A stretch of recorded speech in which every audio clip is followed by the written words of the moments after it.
Hello hi good morning नमस्ते। तो चलिए आज हम नवोदय अड्डा पे एक नई शुरुआत करने जा रहे हैं, ठीक है, जिसमें कि हमारे नवोदय जूनियर और सीनियर भाई बहन के हम उनके एक्सपीरियंस आप लोगों तक साझा करेंगे। तो इसी इसी प्रक्रिया को चलाते हुए मैं आपको इंट्रोड्यूस कराती हूँ पवन भैया से। तो चलिए पवन भैया से हम पूछते हैं कि पवन भैया और आप बताइए, आप अपना पहले तो छोटा सा एक इंट्रोडक्शन दीजिए, उसके बाद में हम बात करते हैं नवोदय के बारे में। ओके। हाँ जी निशा, मैं पवन कुमार हूँ। एक छोटे से गांव भीकनपुर पाड़म का रहने वाला हूँ और 1999 में मैंने ये नवोदय विद्यालय की परीक्षा दी थी और तब से 2006 तक मैंने वहाँ पढ़ाई की, जो बहुत शानदार अनुभव रहा और जीवन का मतलब अब तक सबसे यादगार अनुभव रहा है मेरा। ओके। जी तो भैया आप मुझे ये बताइए कि नवोदय के बारे में आपको जानकारी कैसे मिली? हाँ, जानकारी दरअसल बात ये थी कि जब हमारे गांव में मेरे साथ में जो बच्चे पढ़ने वाले थे, कुछ एक दो साल सीनियर थे, कुछ जूनियर्स थे, तो हमारे पास एक प्रकाश चंद यादव सर हुआ करते थे। ओके। अभी वो इस दुनिया में नहीं है। उन्होंने ये शुरुआत की थी कि हम सब बच्चों को सुबह सुबह आके पढ़ाते थे, शाम को भी पढ़ाते थे। तो उन्होंने बताया कि नवोदय विद्यालय के फॉर्म आए हुए हैं, वो शायद मार्केट में कहीं देख के आए थे। ओके। तो वो फॉर्म भरवाए गए, एक पुस्तक लाई गई तैयारी के लिए और उन्होंने तैयारी प्रिपरेशन शुरू कराना जी स्टार्ट कर दी।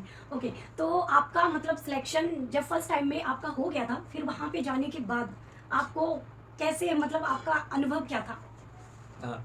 उस पर भी ये बात है कि जब हम लोग नवोदय विद्यालय में जाते हैं छठी क्लास में, मतलब 5वीं क्लास का बच्चा 5वीं पास करके और जा रहा है, तो बहुत इमोशनल मामला होता है, घर से दूर रहे नहीं होते हैं। तो मेरे साथ यही बात थी कि मैं जब जा रहा था तो मैं काफ़ी इमोशनल हो रहा था। मेरे एक कज़न थे जो हम दोनों बहुत क्लोज थे, बहुत साथ में रहते थे, वो दुखी हुए।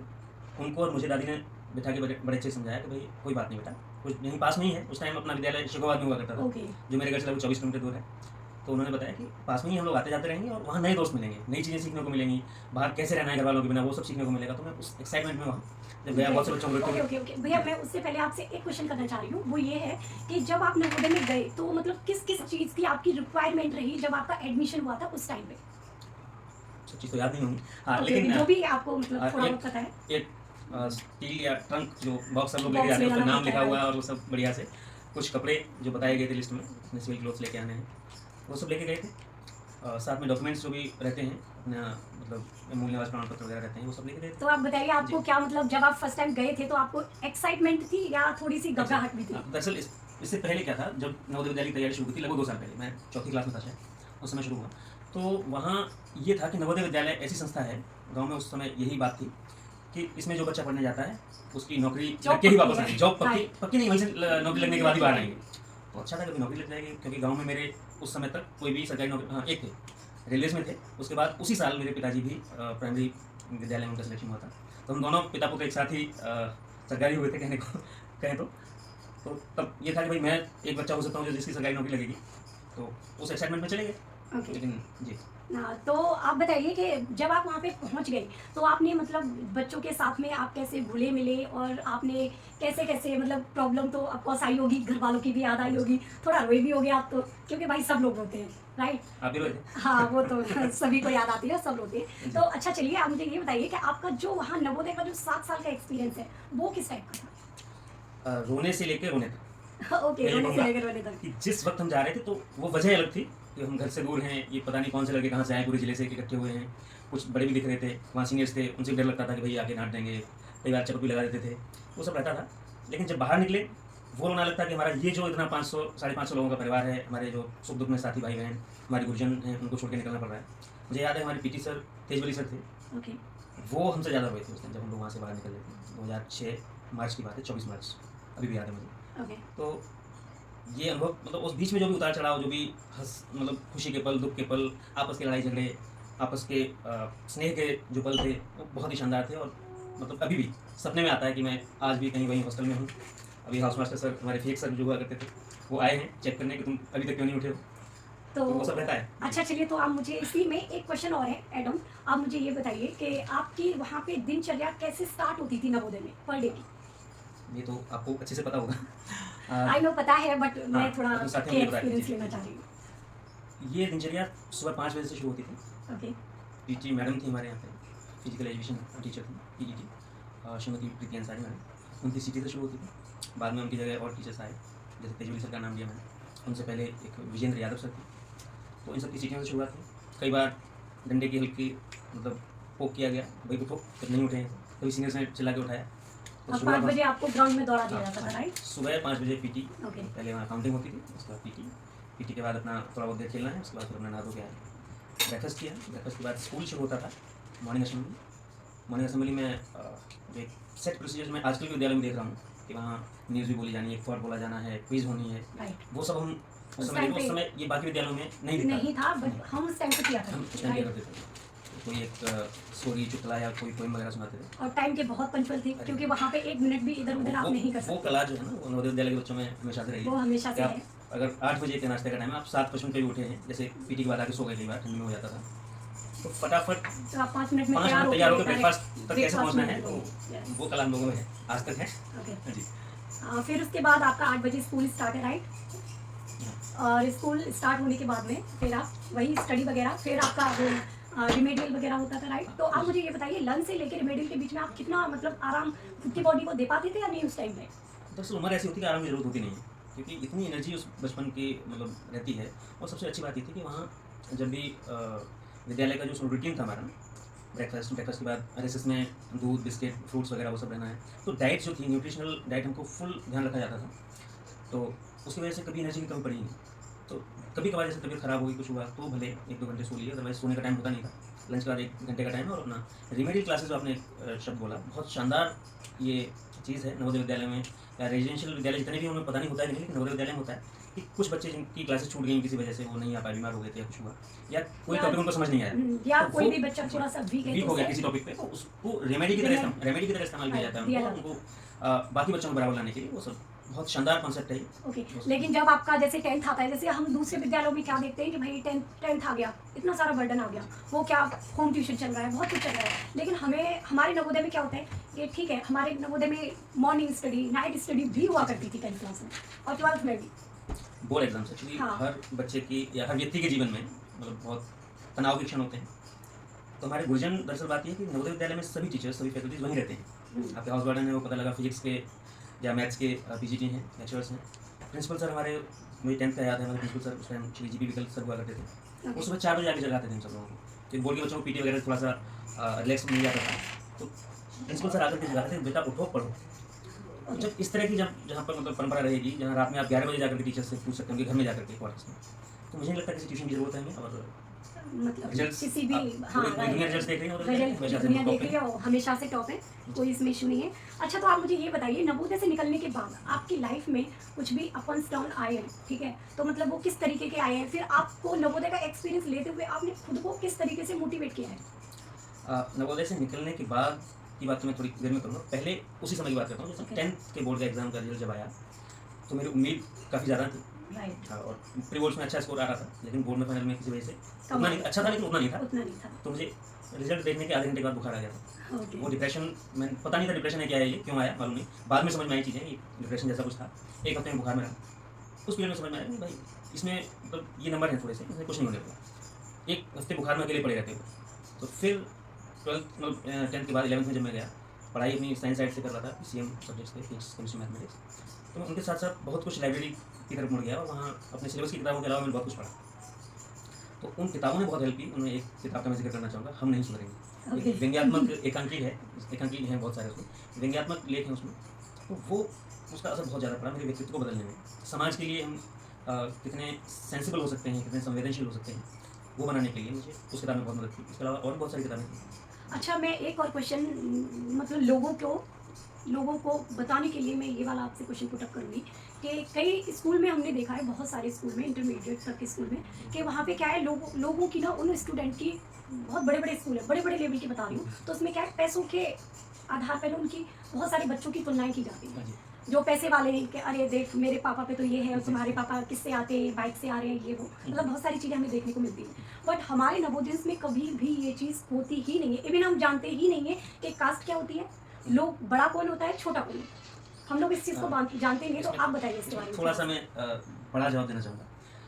जहाँ ग्रामीण प्रदेश के बच्चे रहते हैं, लगभग 75% बॉयज़ गर्ल्स कोएड स्कूल है हमारा, वहाँ जो एक सामाजिक जो दूरी है बच्चों के बैकग्राउंड में, उनमें बहुत ज़्यादा दिक्कत नहीं है, क्योंकि हम लगभग एक जैसे बैकग्राउंड से आ रहे होते हैं।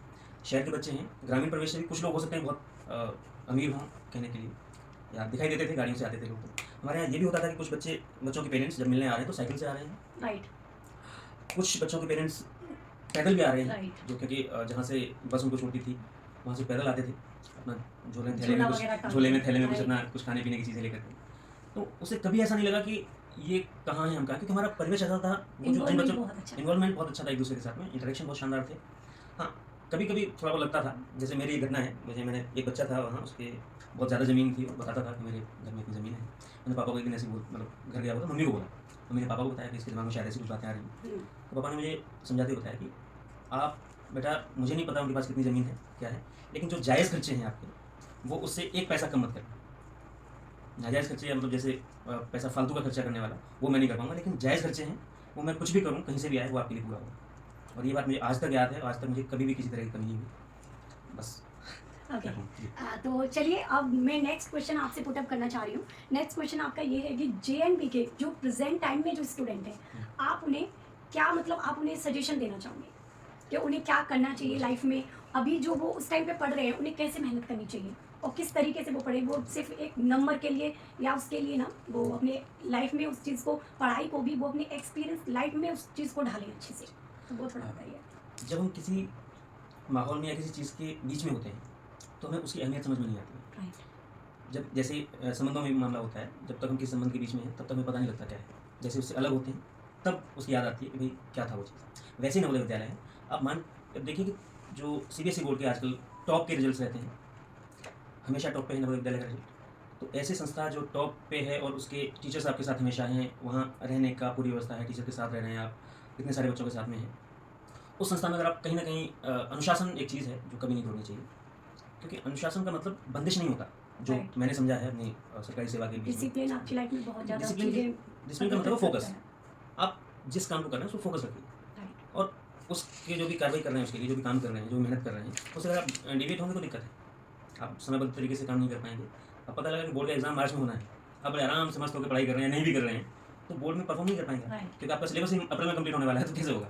तो एक पंक्चुअल होना, डिसिप्लिन होना, अपने लक्ष्य को लेकर फोकस रहना, साथ में ये उस उम्र में कई बार ऐसा लगता है कि टीनेज जो रहता है कि टीचर्स, ये पुराने लोगों को क्या समझ में आता है, हम नई पीढ़ी है, सबको लगता है, हमें भी लगता था। लेकिन जब बाहर जाके दुनिया में पता लगा कि वो जो भी बताते हैं, हमारे गुरुजन जो भी बता रहे हैं, वहाँ एक्सपीरियंस है उनको, हमारे जैसे कितने बच्चों को पढ़ा रहे हैं, कितने सालों से पढ़ा रहे हैं, तो उनको आइडिया है कहाँ गड़बड़ हो रही है, कहाँ सुधार की ज़रूरत है। तो उनकी बातों को एकदम माना जाए, बिल्कुल आँख बंद करके मान सकते हैं, क्योंकि वो कभी भी हमारा बुरा नहीं चाहते। मैं अभी अपने मैथ्स वाले सर से मिला था एक्चुअली परसों, तो उन्होंने बताया, जो PhD मैथमेटिक्स हुआ करते थे, GL यादव सर, उनसे मिला था मैं। तो उन्होंने बताया कि हमें ये खुशी होती है कि जब हमारे बच्चे इतनी डाइवर्स फील्ड में हैं, इतने शानदार जगह पे हैं और एक दूसरे के साथ सहयोग कर रहे हैं, तो वो जो खुशी उनके चेहरे पर उस वक्त दिखाई दे रही थी, एक 72 साल के मुझे जिनका एकदम चेहरा चमक उठा था ये बात बोलते हुए, तो वो चीज़ कहीं नहीं मिलती है। तो उन गुरुजनों की बात अगर हम नहीं मानेंगे और उनसे हम गड़बड़ करेंगे तो मुश्किल है। तो चीज़ें मुश्किल होंगी। ओके तो चलिए मेरा नेक्स्ट क्वेश्चन आपसे ये है कि जब आप नवोदय से बाहर निकले तो आपकी लाइफ में कोई भी इंटरेस्टिंग फैक्ट या इमोशनल फैक्ट कुछ भी ऐसा रहा है जो कि नवोदय वाले के ही साथ में रहा हो? तो थोड़ा सा प्लीज़ शेयर कीजिए। मैं कॉलेज में गया था, BTech किया है मैंने कंप्यूटर साइंस से, ग्रेटर नोएडा से। तो वहाँ जब कॉलेज में गया तो मैं ग्रामीण परिवेश का बच्चा था, नवोदय विद्यालय से पढ़ा, जहाँ पर ग्रामीण परिवेश के ही बच्चे जाते थे। तो शहर का माहौल बहुत ज़्यादा मुझे सूट नहीं करता था, मुझे पता भी नहीं था। तो वहाँ जब कानपुर के, दिल्ली, नोएडा के बच्चे या बड़े शहरों के बच्चे, फरीदाबाद से बच्चे आ रहे हैं, गुड़गांव से बच्चे आ रहे हैं, उनके साथ में थोड़ा एडजस्ट करने में मुश्किल हो रहा था। और तब मुझे वहाँ एक साथी मिला, शैलेंद्र नाम था भाई, इलाहाबाद नवोदय विद्यालय से।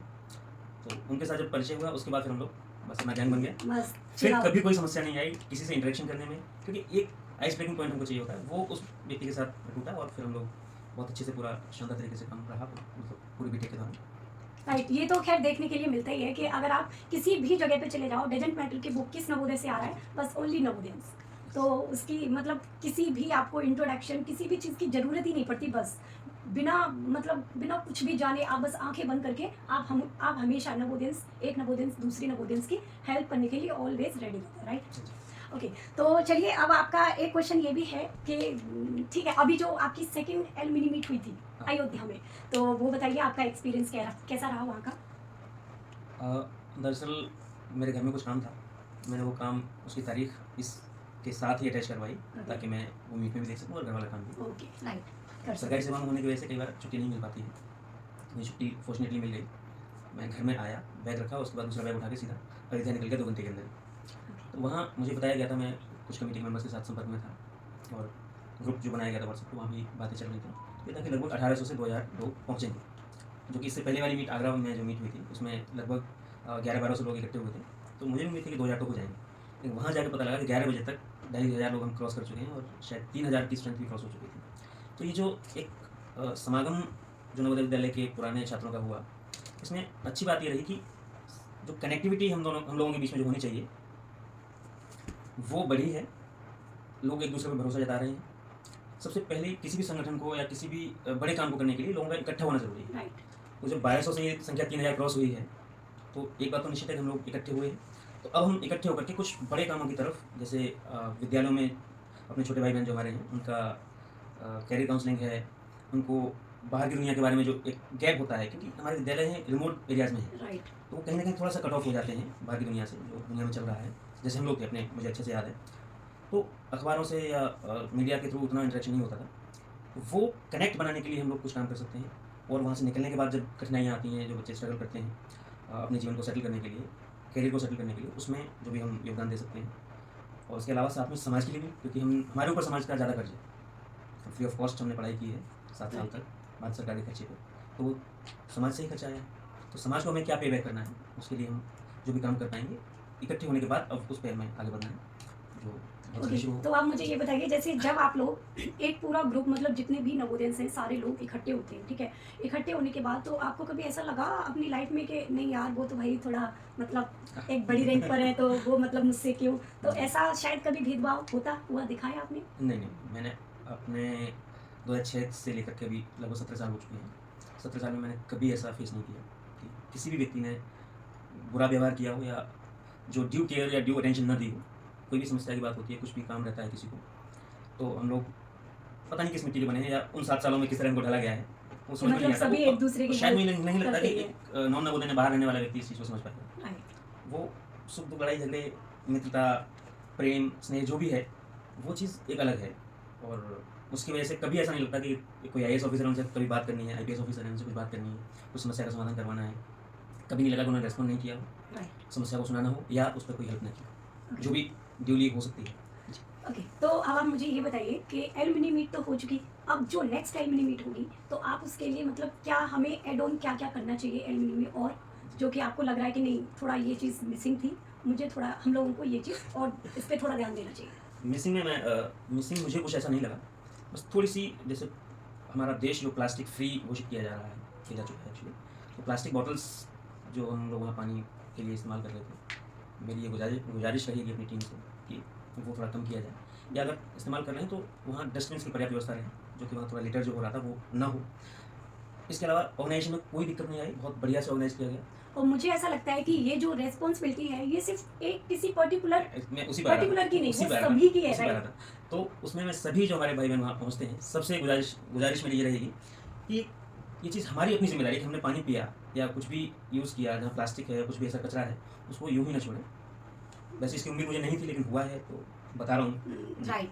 और मुझे भी थोड़ा ऐसा लगता है कि देखिए आप हम सभी नवोदयंस हैं, तो इसमें कोई पर्टिकुलर सिर्फ और सिर्फ एक बंदे की रेस्पॉन्सिबिलिटी नहीं बनती है कि अगर कोई भी चीज़ खराब हो रही है या सही हो रही है तो वो सिर्फ एक ही बंदा रिस्पॉन्सिबल नहीं है। इवन सभी को एक अपना फैमिली मेंबर की तरह उसे जुट करके उस चीज़ में काम करना चाहिए। सभी अपनी अपनी रेस्पॉन्सिबिलिटी लें कि हम उस चीज़ को और ज़्यादा बेहतर बनाएं बस। जी हाँ, इसमें मैं एक चीज़, अब जैसे आपने बताया, उसके बाद हमको और क्या ऐड ऑन करना चाहिए, ये तो मैंने जो बताया पिछली बार में, जो हमें कमी जैसा फील हुआ मुझे।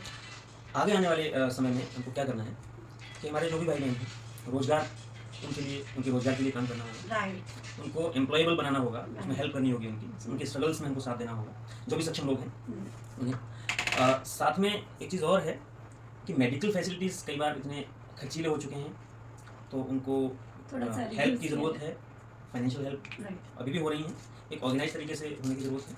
साथ में क्या है कि इंश्योरेंस, जो मेडिकल इंश्योरेंस है, उनकी जानकारी का अभाव है। तो मैं अपने जो भी नवोदयन भाई बहन एक्सपर्ट्स हैं इस फील्ड के, उनसे निवेदन करूँगा कि इसके प्रति थोड़ी जागरूकता लाई जाए लोगों में, क्योंकि वो खर्चे ऐसे नहीं पूरे हो पाते हैं। इंश्योरेंस है तो उसका कई बार कोरोना में ऐसे समय आए हैं जब किसी को लाखों लाख रुपए की जरूरत पड़ी है, तो बहुत मुश्किल हो जाता है एक परिवार के लिए, खासकर नवोदयन के परिवार जो बहुत ज़्यादा मतलब क्या कहें, मतलब वेल ऑफ नहीं है, जो मीडियम या लोअर मीडियम फैमिलीज़ हैं, इनकम ग्रुप के लोग हैं।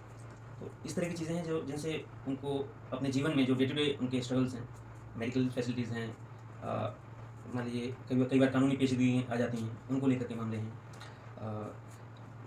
एजुकेशन को लेकर हैं, कई बार कैरियर गाइडेंस की चीज़ें हैं, तो उन सब में हम लोग हेल्प कर सकते हैं। राइट। और हम 19 लाख स्ट्रॉन्ग हमारा जो फैमिली है उसको और ज़्यादा स्ट्रॉन्ग बनाया और ज़्यादा strong जाए, बनेगा। इवन काफ़ी बड़ी लेवल पे उसे एक आज तरह से ब्रांड बनाया जाए, आज ब्रांड है और उसको थोड़ा सा और थोड़ा सा पुशअप करने और की पुशअप ज़रूरत करने की नीड है। है। और उसमें आज की तारीख में हम कहीं भी किसी भी फील्ड में किसी भी ज़िले में भारत देश के ही नहीं बल्कि लगभग 125 से अधिक देशों में हर जगह पाए जाते हैं, हर फील्ड में, हर लेवल पे। राइट। उसका लाभ हमारे छोटे भाई बहनों को, हमारे समाज को इनफैक्ट मिलना ही चाहिए और उस पर हम लोग काम करेंगे। राइट। तो चलिए भैया, आपसे बात करके हमें बहुत अच्छा लगा, और आपने जो भी एक्सपीरियंस शेयर किया और जो भी आपने एलुमनी मीट के लिए नेक्स्ट के लिए आपने जो एडवाइस दी, हम उस चीज़ को काफ़ी अच्छे से ध्यान देंगे और उन पे काम भी करेंगे। Okay, thank you so much भैया। Thank you. थैंक यू भैया।